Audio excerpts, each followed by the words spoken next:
Kim, umaapaw ang kaligayahan at walang sad moment kay Paulo.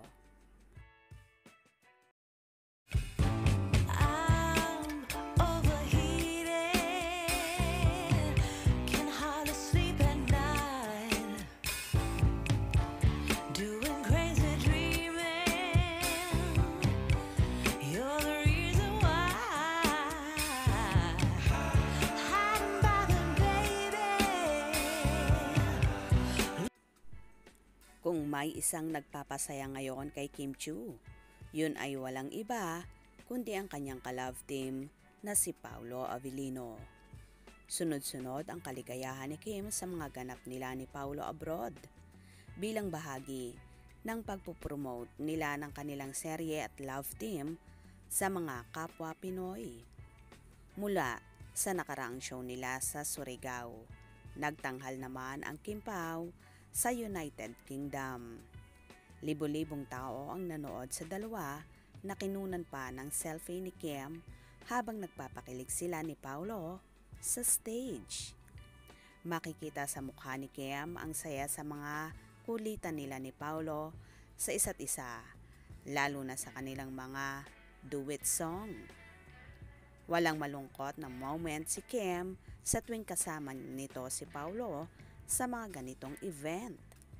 Tila ang aktor ang humihilot sa napilay na puso ng kapareha. Hindi rin pinalagpas ni Kim na isama sa foto ang paglalakad nila ni Paulo na magkasama sa United Kingdom.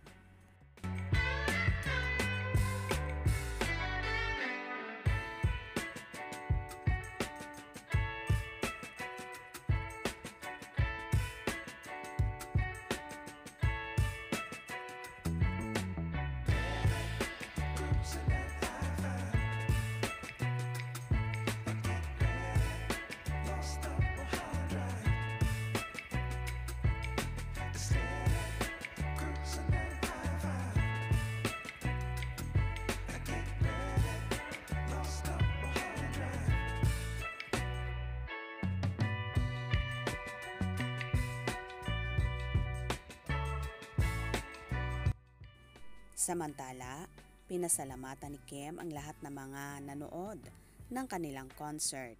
Dumayo pa raw ang iba mula sa malalayong lugar para saksihan ang kanilang programa.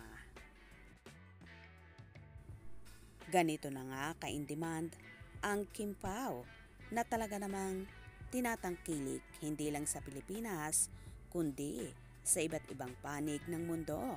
Kaya naman na-overwhelm sina Kim at Paulo at todo nga ang naging pasasalamat sa ating mga kababayan na talagang dinumog ang naturang event. At dahil nga naging successful ang show, panigurado na may susunod pang show abroad ang Kim Pao. Kaya pakaabangan natin yan. Kaya naman tumutok at huwag na huwag pahuhuli sa mga maiinit na kaganapan. Anong inyong magiging reaction sa bidyong ito? Comment below.